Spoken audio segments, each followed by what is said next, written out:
Hello everyone, my name is Mira. It's really hot today, isn't it? I'm sure you know the feeling of walking under the hot sun, arriving at your destination drenched in sweat, wishing it would just go away, and you can't think clearly, you can't move properly, your clothes are clinging to your skin, breathing is heavy, all you want is relief. Wishing desperately for a cool breeze. Now imagine how nice it is to step into an air-conditioned room. That sudden rush of cold air, the instant relief, the feeling that you can finally breathe again. It feels like comfort. It feels like the solution. But this relief comes with a cost, one we rarely think about, because there's a huge contradiction in modern cooling. Since the hotter the world gets, the more air conditioning we use, and the more air conditioning we use, the hotter the world gets. It's an endless cycle that is known as the cooling paradox. Did you know that right now, roughly 10% of the world's electricity is used by air conditioning? And air conditioning is responsible for about 4% of global greenhouse gas emissions. And what's even more alarming is that these gas emissions are projected to double by 2030 and triple by 2050. So the thing we rely on most to survive the heat is also accelerating it. Having lived all my life in hot tropical places, I have come to appreciate a cool space. But is it really worth the cost? Not to mention, air conditioning isn't even an option for everyone. It's a privilege. While some people can escape the heat by simply closing a door and turning on the AC, millions of others have no choice but to endure it. And as temperatures rise, this creates a growing inequality, where comfort and safety become something only the wealthy can afford, while the rest are left to face the consequences of a warming world. What if the future can't afford this kind of comfort? What if the cost of cooling is just too high? And that question led me down a path that combined everything I've always been drawn to: nature, tinkering, experimenting, and art. I began to ask myself, what if cooling didn't have to be hidden behind walls? What if it didn't have to use so much energy?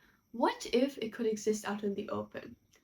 It could be something you stumble across in a park, something you gather around, something that doesn't just sit there looking beautifully, but actually does something. This has led me to my project, creating low-tech natural evaporative cooling as functional public art. Because what I have here doesn't look like much right now, but this small object represents months and months of testing, failing, experimenting, researching, and exhibitioning across 2 different countries. It represents a different way of imagining comfort. This is a cooling leaf. And today, I'm going to share how I used evaporative cooling to create functional public art installations that don't just sit silently in spaces, but actively cool the air around them. Here's how it works. Evaporative cooling is a natural way of cooling air using water. Here's the science in simple terms. When water evaporates, the change from liquid to air requires energy, and the energy it absorbs comes from the heat in the surrounding air. So as the water molecules escape into the air, they take that heat with them, leaving the air behind cooler. It's the same reason sweat cools your skin, or why you feel cooler by standing near a river or a waterfall. Warm airs pass through wet or porous materials like terracotta, bamboo, or cooling pads. As the water inside these materials turns into vapor, it pulls heat from the surrounding air, producing cooler air without the need of harmful refrigerants. Passive evaporative cooling happens naturally using wind and building design, while active evaporative cooling uses fans to increase airflow. In both cases, the cooling effect is produced by the same process, known as adiabatic cooling in more scientific terms. Why is it that we assume everything new and modern is automatically better? We keep chasing the next innovative solution, when in reality some of the smartest designs have already existed thousands of years ago. Before electricity, people still had to survive extreme heat, and instead of fighting the environment, they learned how to work with it, using shade, airflow, water, and natural materials to cool down their spaces. Maybe the future isn't only about inventing something new. Maybe it's also about remembering what we've forgotten. Now let's take a look at some of these ancient materials. Terracotta has been used for over 3,000 years for cooling, rooted in the Indus Valley civilization, where porous earthen pots were used to cool water through evaporation. Terracotta has high porosity, meaning it can absorb and hold water extremely well. This same idea has also been used in architecture.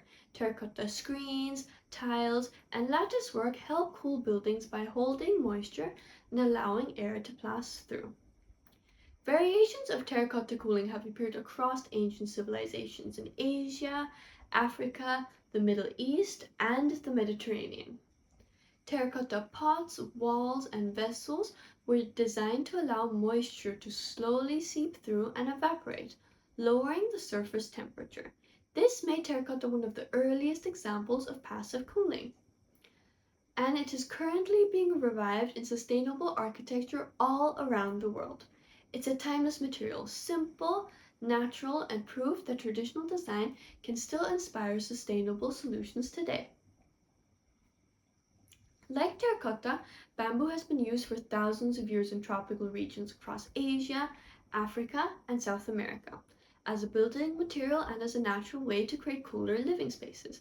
Bamboo grows quickly and is lightweight, yet strong, making it ideal for structures designed to respond to heat. Because bamboo is hollow and breathable, it allows air to flow through it easily. It is less porous than terracotta, but can still absorb and transport moisture through its vascular bundles. Though not studied much as a material for evaporative cooling, I am working on closing this gap. Bamboo is very promising, low cost, readily available, renewable, and has gained immense interest in climate design as it is naturally suited to hot areas. Like terracotta, it proves that traditional materials can offer powerful solutions for cooling in a warming world. I started off my project by doing some research and writing a literature review, but the more research papers I read, the more I began to realize no extensive research exists on how these evaporative cooling systems work in more humid places like Bali. I quickly realized my biggest setback would be the climate here, since it's incredibly humid and high humidity limits the cooling, because when the air is already so full of moisture, it can't absorb much more. This is also what all the research papers I read indicated, but since I found no tests in humid climates, I thought I would try my own. The papers I found suggest that while evaporative cooling has limitations in humid climates, combining with fans, for example, can improve performance, and highlight a major gap in studies, as most focus on dry, arid climates. Clearly, more research needs to be done here. So I took matters into my own hands and got to work. I started by creating two evaporative cooling prototypes in Bali, testing how it would work and to see how they would perform in humid climates, while collecting lots of data. As I started building the prototypes, I ran into numerous challenges.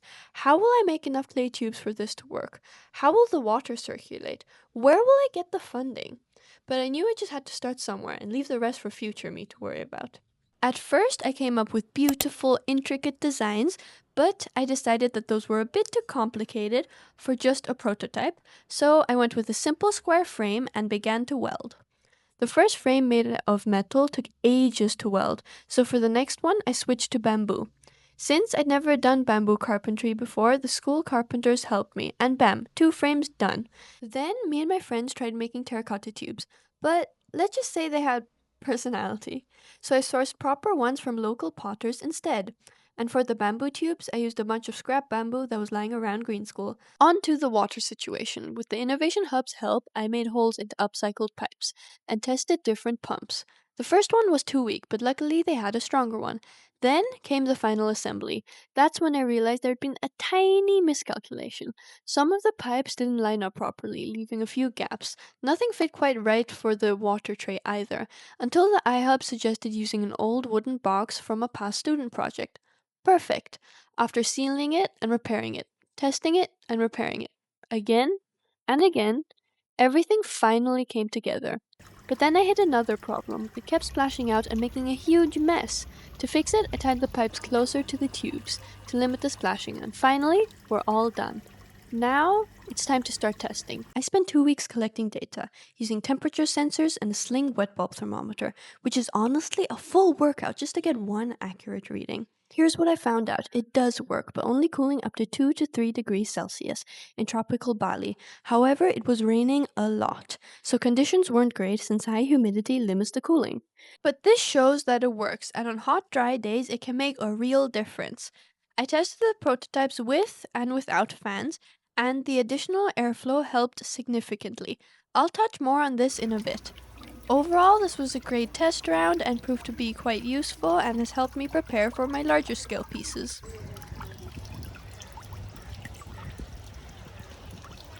Now actually, I'm not really such a sciencey person as the video might suggest. I'm a tinkering artist at heart, so let me ask you a question. Have you ever wandered through a park and come across a sculpture standing quietly in the middle? It might catch your eye, but what more? This project challenges the idea of public art, treating it as something functional, transforming it into something that goes beyond appearance, something that cools and supports the environment around it, actively improving the space it occupies. What I want to make is natural evaporative cooling as functional public art. Then, a dream came true. After months of emailing venues, hoping someone would take a chance on this project, I heard nothing. Then one follow-up email changed everything. I got accepted to exhibit my evaporative coolers at the Serendipity Arts Festival, which is South Asia's largest annual multidisciplinary arts festival. This is the same festival I went to every year with my friends growing up, the one I'd always dreamed of being a part of. And here's a video explaining a bit more about that.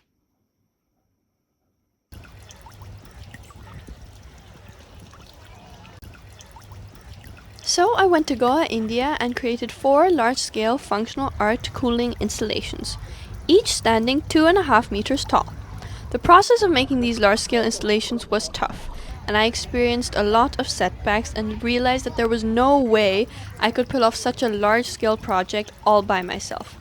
So I partnered up with my friend Lakshmi Das, who lives in the area, and collaborated with local potters and welders to bring the project to life. After months of planning and online meetings, I finally arrived in India and met Lakshmi, my project partner.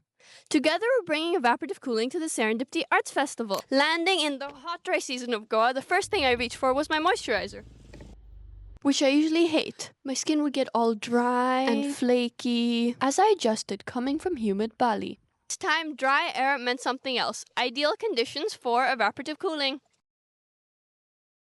We connected with potters and welders and went to beach shacks and restaurants on the search for scrap bamboo, recycling wherever possible. Unfortunately, we couldn't get all the bamboo we needed, but we got a very generous donation from Vedic Valley Resort, and we bought some as well. For the terracotta tubes, Lakshmi met with Mr. Potter and visited his wonderful studio while I was still in Bali prototyping. I got some amazing insight and footage into traditional pottery and what it means to keep a decades-old legacy alive today, while learning just how break skilled and like this. precise Like this, master slowly, potters truly are. You become thin, you can break. Damn it! Then sit. I don't think I'm made for pottery. After marking and cutting all the bamboo, we had to gather everything in one place. Piece by piece, it finally started to come together, and we had our first frame ready for testing. Once all the bamboo was collected, we spent hours cleaning them and started filling up our first frame. With the festival approaching fast, we rushed to paint the frames. We didn't quite finish in time, so some final touches had to be done right at the festival venue itself, along with cleaning the final pieces of bamboo. We tested different water systems, using multiple pumps, different pipe setups, and ways of distributing the water. The idea was to pump the water to the top and let it trickle down through the pyramid of terracotta and bamboo tubes. And that worked with the terracotta, but with the bamboo, it was a bit more complicated. Each piece grew slightly differently, slanted and uneven, so stacking them evenly took way longer than expected. We had to restack again and again just to get it level. We also tested making small holes along the pipe to spread the water. Camera. But it worked. Get closer. Yeah, no, you can. Finally, we got our water here. Let's see how it goes. Nope, it doesn't go. But that reduced the pressure too much. The water wouldn't even reach the top and only soaked one side properly. So, we adapted and combined both ideas, pumping the water up to the top, letting it flow down naturally, and adding a few larger holes where needed to help evenly wet the surface. All that was left now, packing up.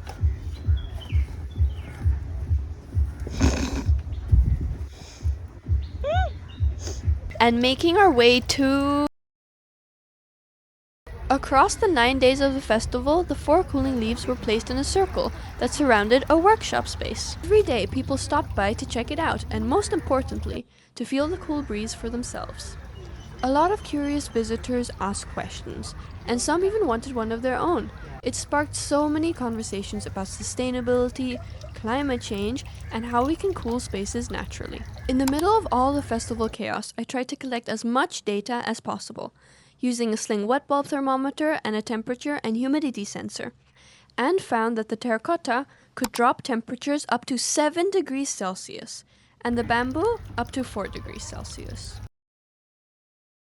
The data collection varied a lot, especially in Bali with the constant change in weather. The data collected in tropical Bali during November, with humidity levels up to 90%, ranged from a 0.4 to a 2.3 degree temperature drop without fan assistance for the terracotta prototype, and a 0.7 to 3 degree temperature drop with fan assistance.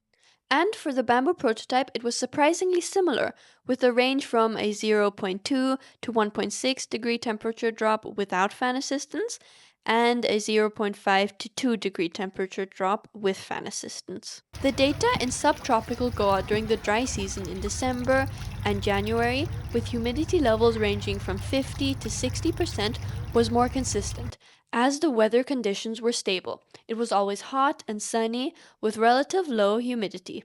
For the terracotta cooling leaf, temperature drops ranged from a 2 to a 5 degree temperature drop without fan assistance, and a 4.5 to 7 degree temperature drop with fan assistance. For the bamboo cooling leaf, temperature drops ranged from a 1 to a 3.5 degree temperature drop without fan assistance, and a 4 to 5 degree temperature drop with fan assistance. As expected, the results show that evaporative cooling was significantly more effective in Goa's hot, dry conditions than in Bali's humid climate. However, fan-assisted airflow consistently improved cooling performance. Interestingly, the lower performance of bamboo in Goa, compared with its similar performance to terracotta in Bali, indicates that under high humidity conditions, the choice of material becomes less important, because the moisture-saturated air limits evaporation regardless of the material being used. As the festival came to a close, I partnered up with multiple venues across Goa. Having the cooling installations exhibited at art galleries, cafes, and resorts. And right now, I'm working on building a large-scale cooler for Green School, utilizing upcycled terracotta roof tiles and bricks. I'm working on getting this ready for next school year, and it will be going into the bridge. You're welcome, parents! So far, I've made the water tray for this project. With the help of the incredible iHub team, a huge thank you to Pakazar and Ibu and Dina. And I've started collecting tiles for this project. And last but not least, I just finished this cooling drop. To give you an idea of what the larger cooling leaves look like, unfortunately, halfway through the welding machine broke, and I had to wait for it to get fixed, so it was a bit rushed. After collecting all this data across different climates, comparing different materials, and with and without fan assistance, I will be working on a way to share my findings. Perhaps writing a research paper or a research article, since there's clearly a gap in published research when it comes to testing evaporative cooling systems in humid climates and with using bamboo. And if you're interested in seeing the whole journey and how it continues, you can follow my Instagram at MoonsoonBreeze. I dragged almost everyone I know to this project, so I have a long list of thank yous. Thank you to my parents for always being there and supporting me every step of the way. A huge thank you to my best friend Lakshmi for collaborating with me for the Arts Festival. Thank you to Erica for kindly sharing her teeny tiny dorm room and putting up with us for 3 weeks while the festival was going on. Thank you to our volunteers at the festival, Mahesh and Saloni. Thank you to CoolNet for kindly providing insight on evaporative cooling and also providing guidance. Thank you to the amazing iHub team, especially Ibu Fina, Ibu Andina, Ibu Mega, and Pakazar. Thank you to TechTune and Pakram for helping me with the data collection process. Thank you to everyone who kindly donated to this project. Thank you to my wonderful teachers who were always ready to support me. A special thank you to Ibu Jess and Ibu Lena for helping me practice my speech and managing my nerves. I would not be able to do this without you. And a special thank you to Kindy for letting me borrow their sandbags for my prototypes and today again for this prop. And thank you to everyone else who has helped me along the way.